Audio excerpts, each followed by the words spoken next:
This is the SAKURA Koi coloring brush pen.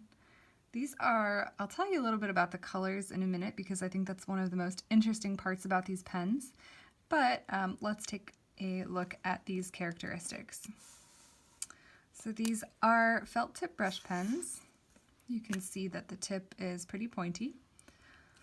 The size is medium, so they're right in the middle there.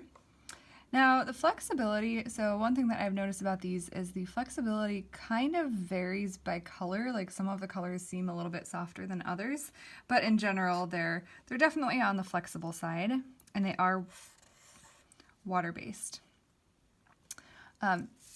These pens come in 48 colors, and one of the things I loved about them right from the beginning was all of the most interesting colors that they have. So they don't just have like the typical pack of like red, orange, yellow, green, blue, purple, brown.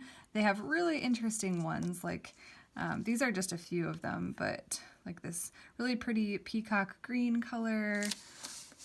You wouldn't find this in lots of brush pen manufacturers. They don't make these really interesting colors like this unless they have like hundreds of color options. So they have just really pretty colors, even like this.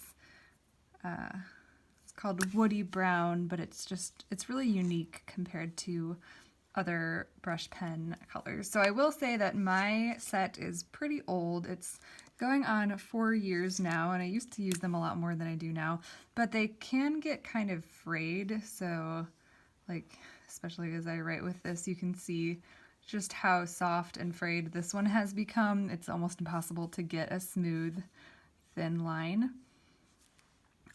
So they're definitely prone to fraying, but again, the thing that I absolutely love about these is the color selection.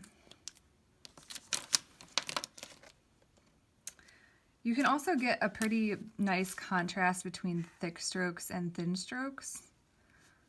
So if yours are brand new, then it will probably be even easier if they're not frayed already to get this kind of a contrast between super thick and super thin.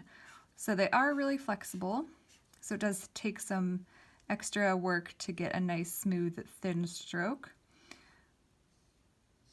But it's definitely worth it for the colors that you get. So for notes, I'm going to say interesting color selection,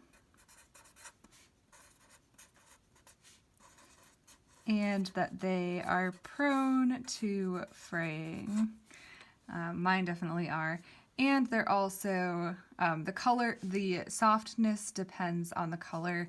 I might actually move this X down a little bit. These are pretty flexible and soft, so it does take some extra work to get those thin strokes, but you can also get a really nice contrast between the thicks and the thins.